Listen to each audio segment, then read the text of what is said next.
you. Thank you. We've always got our California callers here on the hotline. There is a hotline phone number floating over my head, 530-64 Frodo, Frodo. And it looks like some of the people in the live stream on Facebook still have technical problems, Justin. And oh gosh, so we restarted it again a third time? Really? Okay. All right. Hey, we restarted a third time. Thank you very much. We just had a caller. And if you guys did not hear that while we were on that call, we have perfect video clarity now. Welcome back to Torn Tuesday. I don't know which one of these we're going to archive, but maybe we'll only archive this third piece. This is our third attempt. Well, the technical gremlins are, well, in the microwave, splattering things up. I know, isn't it funny? The third time we finally get the stream to work. So, hey guys, I want to say thank you to the staff of Scum and Villainy, who are my friends and compatriots and my fellow geeks. And I want to say thank you to the live audience for sticking around and coming back. Hello. Hello. Hello there. Welcome to the show. Hello. It's like the guy in Dark Crystal Age of Resistance who lost his memory. Eldra Kadia. Remember? Did you see it yet? JC, you didn't see the Age of Resistance yet. Okay. I'm telling you, the Eldra Kadia, he's voiced by none other than the famous British comedian who always has the lipstick and the eyeliner. What's his name? Justin. The brilliant British comedian with that fantastic stand-up, and he always has makeup on. Eddie Izzard. So Eddie Izzard does the voice of Elder Kadia, and you guys come back to my show for the third time, and I just want to mimic his character, saying, "Hello, hello, we're here, we're back." Yes, I got 25 people in the Facebook chat screaming, Eddie Izzard. Okay, thank you. My brain is working. Okay, it is so good to have you guys with us. I apologize. Chelsea Schwartz has the day off. And normally, our first observances today have been, if you guys were not able to see the stream earlier, I was talking about what we were retweeting on our theonering.net Twitter feed. It was a really, really great comment that was shared by angry office worker, right? And it was I'm talking about the space to have criticism for Peter Jackson's near perfect Oscar glory-winning Lord of the Rings trilogy. And yet still there is, in a very healthy way, there is room for us to admire the work that he did, and there's also room for complaints. You know, like this person in the Twitter feed had legitimate complaints about changes in characterization, the way Theoden was represented or misrepresented, the way that Faramir, especially the way that Faramir, and that's always been a bone in my throat. As much as I adore Peter Jackson's Middle-earth films, I still have problems with Faramir's fundamental behaviors being, shifted so weirdly. But anyways, hello, welcome back to the show. And that's what we said at the top of the show, is that our friend felt the distinct dilemma of, I know I'm going to get a lot of lost followers and a lot of disagreements, but I'm going to air my grievances. Here we go, because Lord of the Rings theatrical versions were being made available on streaming services now. And so by giving a rewatch of the films, this person actually proved to be a class act, really, in openly targeting specific things that are wrong with Peter Jackson's adaptations. You know what? And we had a caller. We had a gentleman. A gentleman came in and made a phone call on our second attempt at streaming the show, and he said, to me, I think when you're a filmmaker, the number one rule, he said, is to make a good film. The second rule as a filmmaker in that position is to try to catch the spirit of the books, if not necessarily clinical, academic, accuracy to every single little granular thing, but the spirit of the books. And he said, I think Peter Jackson achieved both of those things. And I said, yeah, that's very good. That's very well-rounded wisdom. So, hi, hello, welcome everybody. I want to say hi to everybody who's live with me. Diana, Tamar, Kay, Nigel, Emily, Sarah, Irwana, and there's Ellen, and Pipsgay. Hello, Tracy. Welcome back to the show, everybody. Oh, hello there. Welcome back. That's even worse. My version of Elder Kadia gets worse and worse and worse the more I try it. So I'm not going to do it anymore. I'm so not going to do it anymore. One of my favorite characters from Age of Resistance. But now, if we were not such diehard fans, okay, put this into the equation as well. We are the diehard fans who are having these conversations all these years later about the verisimilitude of the films that Peter Jackson made to the books, or maybe the lack of verisimilitude. You know, it's a legitimate complaint to say a bunch of elves just showed up to Helm's Deep. They had no business being there, as if the elves didn't have other business to take care of, which is exactly what our friend on Twitter said. And so we retweeted this conversation, and I think it's really great that we're having more of this aired out, really, because I like to talk about Tolkien, and I like to talk about his world, his themes.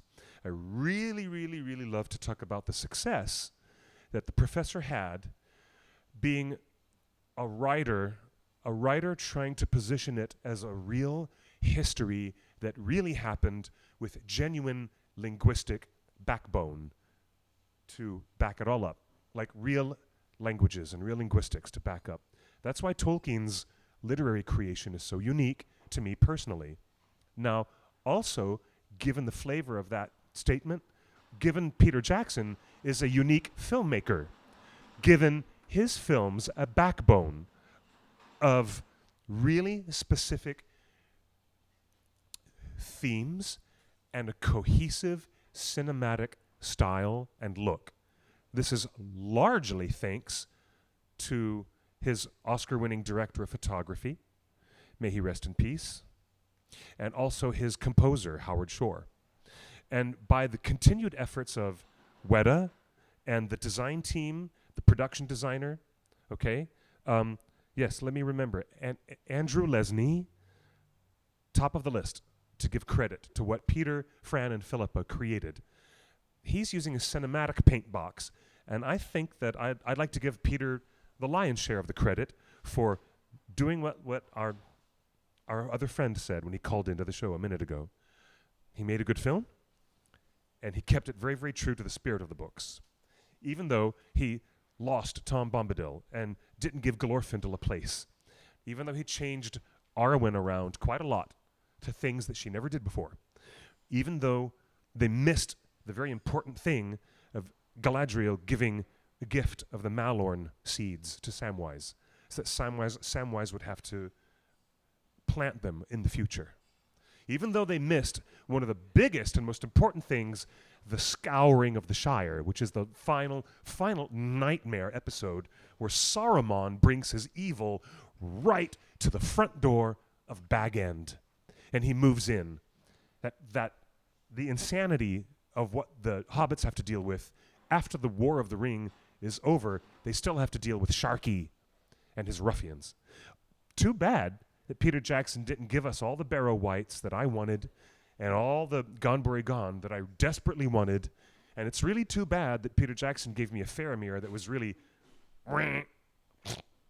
not much closeness or verisimilitude to the way the characters developed by Professor Tolkien. Even though I missed all that stuff, I'll still give Peter and his team credit, the full bucket of Oscars, because what they made was really quite special. It was really quite something. And I guess we all got into this mentality that it was the best we were going to get, right? It really was what we thought. It was, and at least it was a complete story. It's really still unfortunate after all these years that Ralph Bakshi never got the chance to finish his Lord of the Rings version. No, here, JC, let me hand this to you, brother. Oh, you got a microphone plug right there? Here comes JC. Yeah, you're here. No, we almost have you. We almost have you live. He's about to come in and join in this conversation. Okay. Okay. Oh, okay. Oh, and Natalie's another point. Whenever they had Frodo tell Sam to turn around and go home, that was a wildly unnecessary thing that Frodo would never ever do, telling Sam to turn around and go. And Samwise actually doing it, actually turning around and leaving Frodo behind and going back down the stairs. That would never happen with real Samwise or Frodo. But aside from all that, what Peter created was something real. You know, what they all did was really something. It's a gateway, right? I would To the books? never sit down and watch or read Lord of the Rings without those movies. And Justin, who does the show, has never read the books. It's if you are looking for a word for word translation, it's impossible. You can't do it. Yeah. Part of what makes a book different than a screenplay or a movie is that a book has there's a measure of time in a book that it takes to get from the top of the page to the bottom of the page. And in writing, somebody who's very good can take that into an account. Yes. So what may happen in a book that is, somebody pondering 6 different options, when you put that on screen, how do you show that in a movie? Well, in a book, that might take 10 pages because you can explore what's in somebody's head. But in a movie, it's this. You have to externalize what someone is internally thinking. So if you are going to externalize the thoughts that are in every character in Lord of the Rings, I mean, the movie would be dreadful. It would be boring. It would be even longer than it already is. And it would be dreadful because you would have to physically show, or you would just have pictures of the hobbits sitting there like this while they narrate what's in their head using voiceover. It just doesn't work. So when you take a book and you make it into a movie, what the goal has to be is, do you capture the essence of what this is? Do you capture the essence of what these characters are? Indeed. And not every single choice, wow, Hollywood. What these characters are to you and what they are to me is different. And that's part of what is fun about it. That's part of what keeps us talking about this book 80 years, 50 years later. Yes. Right? Is that, I feel like Frodo is this. I feel like the movies mean this. You feel like they mean something else. And if you are criticizing Peter, you're essentially looking at Peter Jackson having read these books. He's not naive about the books. He loves them. He's well versed in it. Yes. Every choice he made for a reason. And whether you agree with it or disagree with it, I don't think you can say he was careless about it. He either made it for a financial reason or he made it to, condense 70 pages of book to a moment in the movie because he had to get to the next thing, or else the movie would have been 8 hours long. So I don't, right. I think people who are very dogmatic about any text, be it Lord of the Rings or the Bible or anything, when you watch it cross over into a new medium in new times, you have to allow for that interpretation. You have to allow for the idea that a book cannot be a movie. It just can't. It's a different medium. Everybody reads at a different pace. Everybody watches a movie at the exact same pace. Think about that, right? Yes. Some people may take years to read Lord of the Rings. Some people may read it in a weekend, but everybody who watches Fellowship of the Ring watches it in 2 hours and 12 minutes.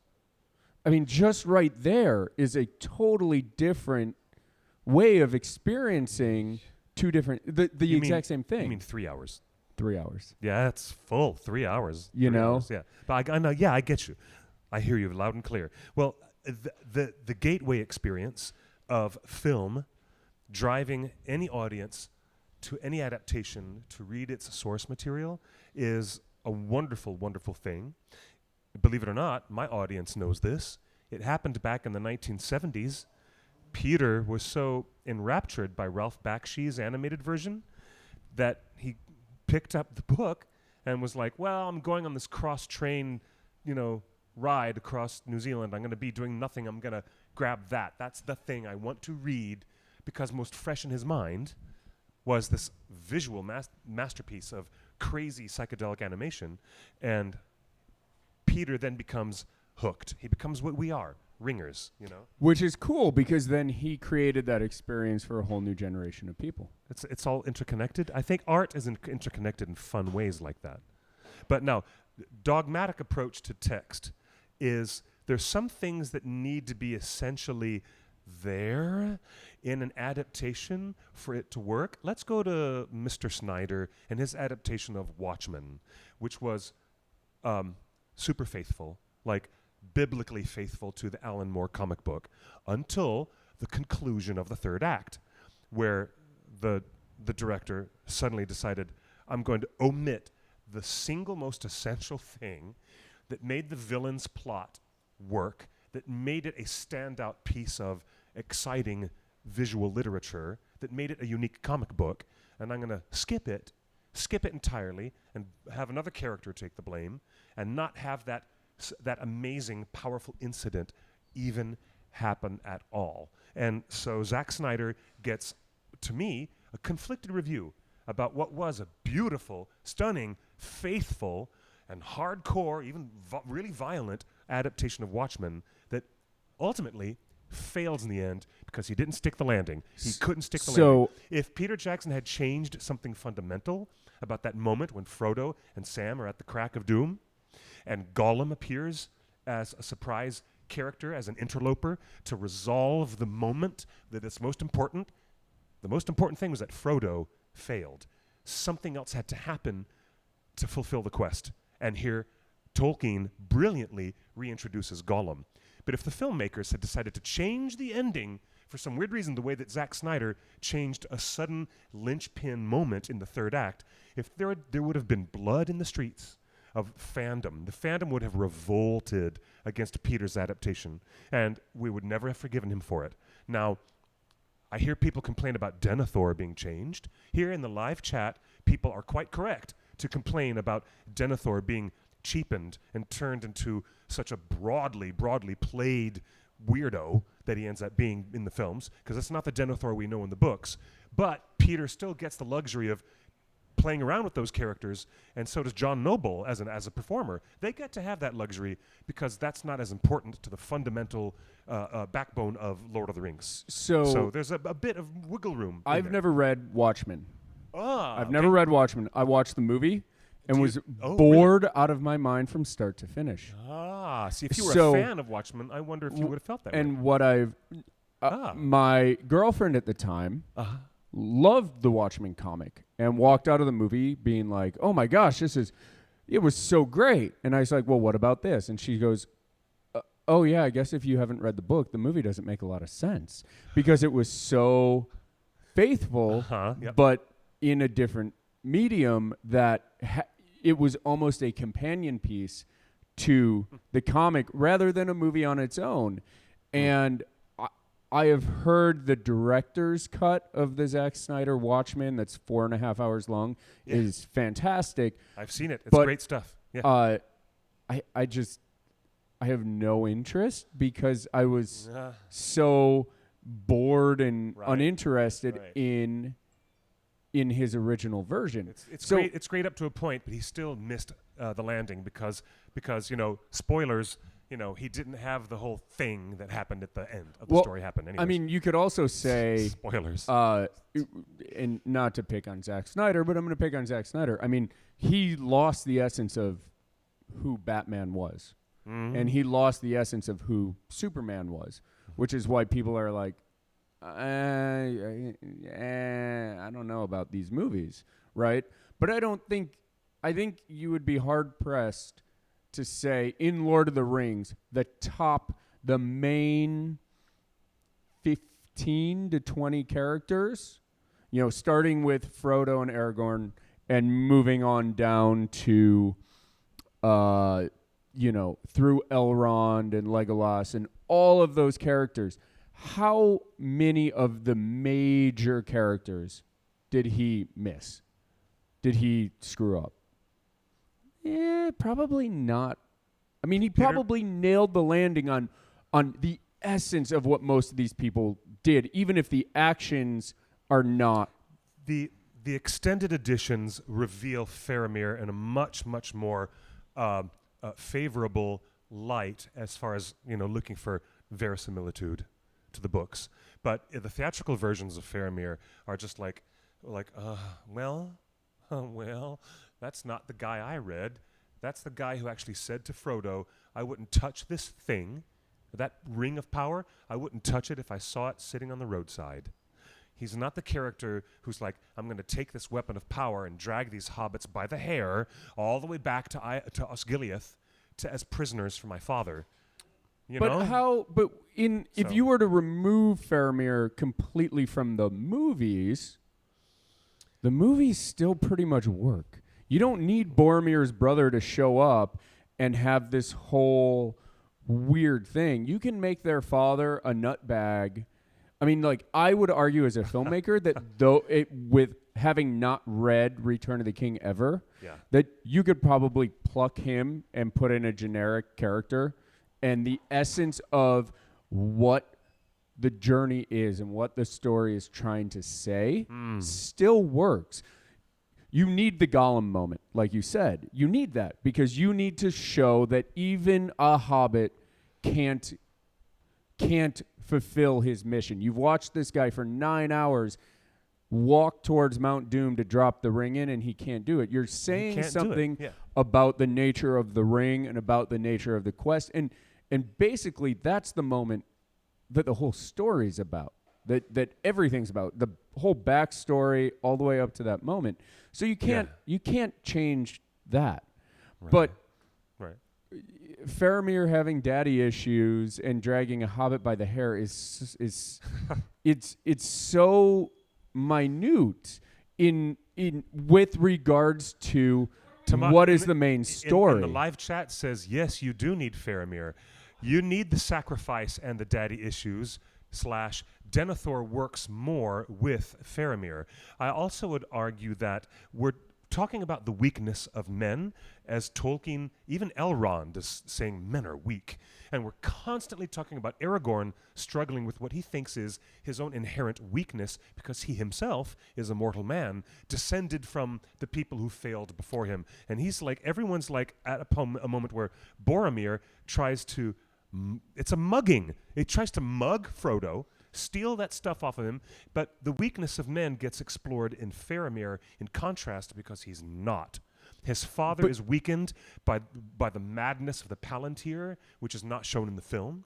Communication with Sauron is destroying Denethor's mind. We don't get to see that in the film. But to see the strength of men renewed in the story is really important in Faramir. You get that in the novel. You get that thematically, less so in the films. I would argue I'm just saying that in a you're in a race. In a movie, you're in a race. Right? You can't meander. You have to get to the next point. That's also fair. And if the point of the story is the weakness of men, and Aragorn is your hero, the movie's called Return of the King, not Return of the Son of the Steward of Gondor. That's not the title of the movie. It's called Return of the King. Okay. And if you show Faramir as having resistance to the allure of the ring, you're weakening Aragorn's story. Hands down, because you are showing that he is not important. You're showing that, look, this little brother can do it, and if he can do it, and he's not and Aragorn's not the most important, well, maybe there are other men who could do it. And so what you're doing, again, I'm saying within a contained 3 to 4 hour story, fair enough. What you are doing when you are weakening the point of the return of the king. Aragorn has to be the man who does that.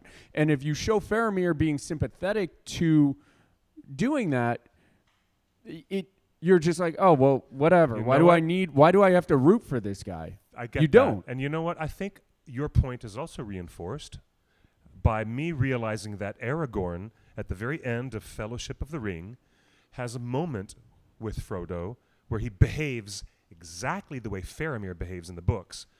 Frodo holds out the ring and looks up with him, up at Aragorn, and Aragorn closes his little hobbit hand, puts it away, and says, I swore to protect you.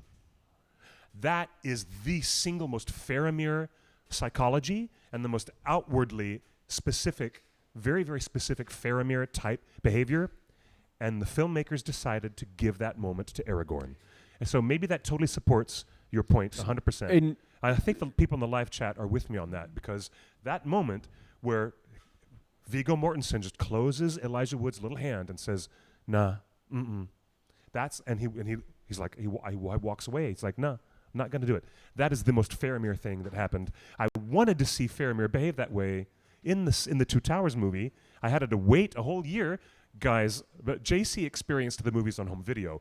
We had to wait 365 days for the Earth to go around the sun before I got to find out how Faramir was going to behave. And he didn't get the same moments that Aragorn got at that moment on Emon Hen in the end of Fellowship. Are you guys with me on that? Okay. So anyways, to echo the point you just made, and I don't hear anybody complaining. In fact, I think I've actually heard you praise this decision, is that you have Cate Blanchett reading Treebeard's story, soliloquy, right? That's intriguing. Over the beginning, you'd think where that's you elf are now dialogue. It's Treebeard dialogue. You are now taking characterization of a character that plays a smaller role in the movie and giving it to somebody who plays a more important role in the grand scheme of this. Indeed. So, I don't think Peter Jackson was naive in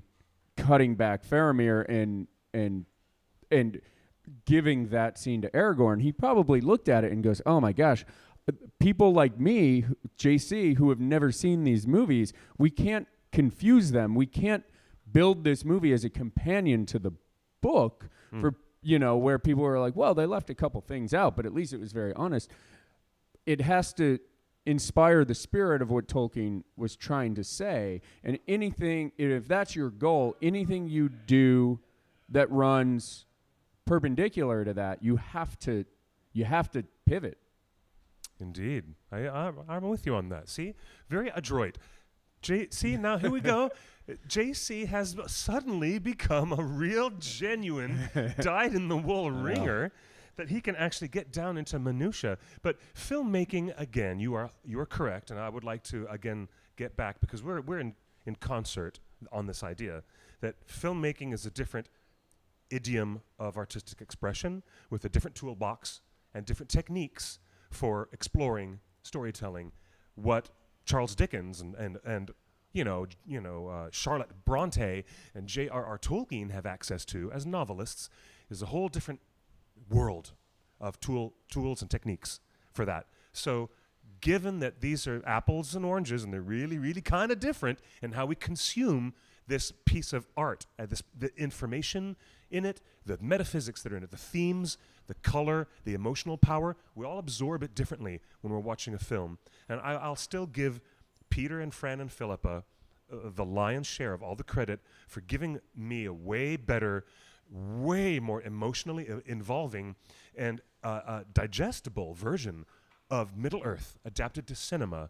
I'm telling you, that stuff, when they light the beacons across the mountains of Gondor to Rohan and the music swells, there's not a single human being in that audience that doesn't feel their spirit come up out of their chest. Isn't that true? That cinema can do that for you. Sat right over here last night and talked with 3 people. He's the guy who has the big Sauron mask that has come in before. Yeah. And he was here and they were talking, and I was saying that to them that when at Helm's Deep, when the music swells and the elves march up and he's, at one point we stood together and gives Right. his speech. Right. Like, to me, thinking about, like, I still get tears in my eyes when I watch that today. How funny, because so many fans specifically complain about that as being tonally ineffective and improper for the elves to be there. But for you, having never read the books, you bought it. You were there for that. Yeah, well, were and you emotionally get there for that. You're trying to bring together I dig. all of these different factions for the common good. It totally works for me. Oh, and the music and the way it's shot, and Yeah. it just totally works in every single way. Yes. Okay, Justin cannot be heard without a microphone, but his question is interesting, very intriguing. Is The Two Towers, all by itself, as a standalone book, workable as a functioning standalone film with its self-contained story? And the answer would be, I doubt it. No, not without it being connected, to its first and its third parts. So, yeah, he says it's a perfect standalone movie. It works without any connection or knowledge to the other two. Really? You think The Two Towers stands and one person could be satisfied just by watching that and not ever get the gist of the first or third film, and that would be amazing. And they would have the Lord of the Rings experience just from The Two Towers. Okay? It's intriguing. Yeah, it is intriguing, but I don't think the book and the movie. I don't know. No. I don't think that Peter Jackson's trilogy can be separated. Let's go back to Tolkien's original point. Professor Tolkien never wanted his book separated into 3 volumes anyways. In fact, he was rather upset about the whole idea that his publisher said, we're going to take your entire story, this Wagnerian epic, and we're going to break it down because of printing costs. And Tolkien was not really down for that. He's like, oh, geez, now I have to retitle everything with new 3 titles for 3 books? But it also gave Professor Tolkien a length of time to finish up maps, lots of maps, and the appendices, which was all the supplemental material he wanted. My edition of The Lord of the Rings that I read from all the time when we do a live stream show is the single volume edition. So I think that Peter Jackson's 3 films should also be considered of a piece. I'll go even further, and I know this will be a controversial hot take, but I would consider all six of Peter Jackson's Middle-earth movies of a single piece. And that is mostly because of the extra threads and the extended editions of The Hobbit, including more stuff about the Dwarven Rings and more stuff about Saruman, and the extended editions of Lord of the Rings also including more stuff about Theoden's family and many more details with everybody, especially Denethor, Boromir, and Faramir, and much more Christopher Lee, especially in The Return of the King. If it's one book to rule them all. So, yeah. Now, hold on. Arowana, you might want to know this. When Lord of the Rings is published in Japan, it is split into 8 or 9 volumes. The Japanese publishers don't have a trilogy. Their Lord of the Rings is split into some bizarre set of 9 parts. But anyways, I think that I disagree with Justin that The Two Towers is not a standalone film. It's viewed and appreciated in context of all the Lord of the Rings films. That's just my last bit on that. Hey, it's after 6 o'clock. Are we supposed to end the show now? Is it time to end the show? Justin? Look, okay. There you go. Hey, there's Princess Toy Nerd. Good to see you in the YouTube chat. All 6 movies are one movie. Yep, I'm totally down for that. When you get to see Christopher Lee as a good guy in the Hobbit films, when you get to see what happens with Gandalf trying to rescue Thorin's father, Thrain, from Dol Guldur, when you get all these great stuff, all this extra stuff in Hobbit extended editions, you still have to put up with the love triangle of Legolas, Tauriel, and Keeley, but whatever. Still, I like all 6 movies all together as a piece. And it's especially important for me to watch Lord of the Rings extended editions because I'll never watch those theatricals ever again. Ever. Ever, ever, ever, ever. So how do you reconcile that Jill, with Lord of the Rings on Netflix, which is theatrical? I haven't watched any of the theatrical Lord of the Rings on Netflix. So is it even of I haven't value? even bothered. No, I'm much too busy rewatching The Age of Resistance over and over and over again. Does anyone watch Lord of the Rings on Netflix? It's the theatrical version. So what's the point? Literally, what's the point? The genesis of this conversation we're having today is because somebody was like, oh, look, LOTR is on streaming services. Let me tell you how many complaints I have about these films. And I'm like, oh, wow, here we go. So I will say, yes, people are watching. With regards to Lord of the Rings on Netflix, a year and a half ago, when you guys started doing the show here, all my DVDs were packed up. I had the movies on DVD. They were all packed up. Yeah. And I was like, oh, they're going to do Lord of the Rings show. I should refresh. And the only one I had access to was the theatrical cut of Fellowship on Netflix. And I watched that, and as I watched it, when I didn't understand, I paused and I YouTubed. What does this mean? What does that mean? How come Gandalf can come back to life? I just YouTubed it, and I went down that rabbit hole. So, nice. Now I won't watch it. Now I won't watch the theatrical cuts. But as the dipping your toe in the water, if it interests you at all, if it interests you enough to dig a little bit deeper, then it has value. Otherwise, no. Okay. No, it does not. Fair enough. That's yeah. Hey, my final question for you, more value, I believe, JC, in having seen Galadriel giving all the gifts to all of the Fellowship, and more interesting, solidifying the psychology of Aragorn when he talks to, he talks to Galadriel, and Galadriel is like the grandma or great-grandma of Arwen. So they're going to be family. So all these conversations are much better in that extended version. I agree. Yes. Hey, before we go, I wanted to ask you something. Yes. Because my mind had started going a certain path during this award season. You start to see Oscar, nominate this person. Awards, the Emmys just happened. The Emmy Awards just happened. What's the Lord of the Rings? So should we do Emmy Award parties on the scale that we did? Absolutely. We should do Emmy parties. The chat room, would you guys, Indiegogo, would you guys crowdfund an Emmy party? Maybe we do a small one here at Scum and Villainy. That's funny.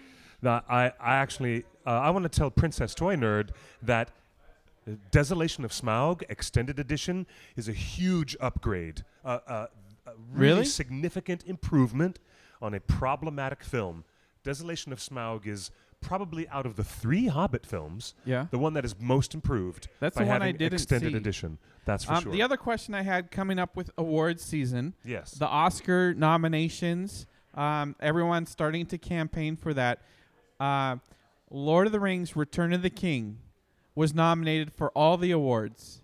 It won all the awards. 11 out of 11 Academy Awards. It's a clean sweep, as Steven Spielberg said. Yep, and that was after Return of the King had broken box office records as one of the biggest movies of all time. Which surprised everyone because the theatrical running time was 20 minutes longer than its predecessors. Right. It was 3 hours and 20 minutes for Return of the King. And exhibitors, the theater owners, were nervous about how many times a day they could show the damn thing. So Return of the King, Lord of the Rings, Return of the King made a bunch of money at the box office, huge success. It got a bunch of nominations, a record-setting nominations, and it won all of them. So with that precedent, and it was kind of, Two Towers didn't really win anything, and Fellowship won a couple technical awards. So the Return of the King won all the Oscars as basically a completion of the whole series, the trilogy, correct? Yes. That the general feeling is Return of the King got all the Oscars because the trilogy was viewed as a whole. So the question to you is, does Avengers Endgame deserve all the Oscars and the Best Picture this year? For recognition of the entire Marvel Cinematic Universe and how it came. It told a long story over 20 movies. I think Endgame is definitely Best Picture material. Yes, no argument for me. Avengers Endgame is but I would rather consider Infinity War and Endgame a movie together. It's like the difficulty in splitting Deathly Hallows into two parts. Yeah. Right? I consider Kill Bill one movie watched together in unison. I think Tarantino prefers that, and I consider the same for the three films. They're of a piece all together, right? So this is the year. Endgame is out this year. It set the record for the biggest movie of all time. Its financial success usually disqualifies it mentally as an award contender. Well, I mean, I think it deserves all the awards, including Best Picture, not just for this particular movie, Endgame, but for a representation of all the prior films before it. Just like Peter Jackson got for Lord of the Rings. We'll see about that. Well, the Academy is not going to think that way. I'm telling you guys, that moment when Return of the King won 11 out of 11 awards, that was lightning in a bottle. I don't think that'll ever happen again. If really. Avengers Endgame is nominated for Best Picture and it wins and Kevin Feige walks up, listen to how this many people are going to shed tears at home? The entire nerd culture of the world will be as significant as Stan Lee put in his hands in cement at the Chinese theater. It would be it would certainly give the fanboys bragging rights over the DC. The Marvel fanboys would hold it over the DC fanboys forever. It deserves it. Actually, Endgame, the Endgame series. Maybe, but look at Christopher Nolan's The Dark Knight. That was Best Picture material. And was it not nominated for Best Picture? It was. Yes. It was. Yes. And Heath Ledger, bless his heart, won. Got his Oscar posthumously. But The Dark Knight was actually Best Picture material. And I thought it should have won. I thought that is the moment where comic book films became like such a superlative. And everyone moment. cried at Endgame. It did it. Return of the King did it. Grown men cry at Return of the King. Yes. Grown men cry in Endgame as well. Yes, that's true. It's true. They did it. They landed the jumbo jet. That is the Marvel Cinematic Universe. Yeah. And so you're being there's some healthy challengers. Tamar and others are challenging your notion. Really? It's not as monumental as Lord of the Rings. I don't agree. It's intriguing. I don't agree. I think Endgame is as monumental. Jill says Avengers should not be considered in the same vein as Lord of the Rings. I loved it, but it is no comparison. Okay, see? Now, you guys, all right, now this isn't a healthy nerd debate. We're having a very good nerd debate right here. Yeah, Tamar wins by saying they didn't have Howard Shore, though. You win. That's it. You're right. Tamara wins. That's the end of that conversation. Look, it doesn't deserve as many awards. It doesn't deserve a clean sweep, 11 nominations, whatever. Best Picture as a response. The way that Captain America decides to live his own life for himself was the most beautiful, beautiful way to end that storyline, because we have the complete end of the Tony Stark and the Captain America storylines. And they were done poetically, beautifully, while other major storylines for other characters are going to continue in much bigger places. Of course, with T'Challa and with Doctor Strange and other characters.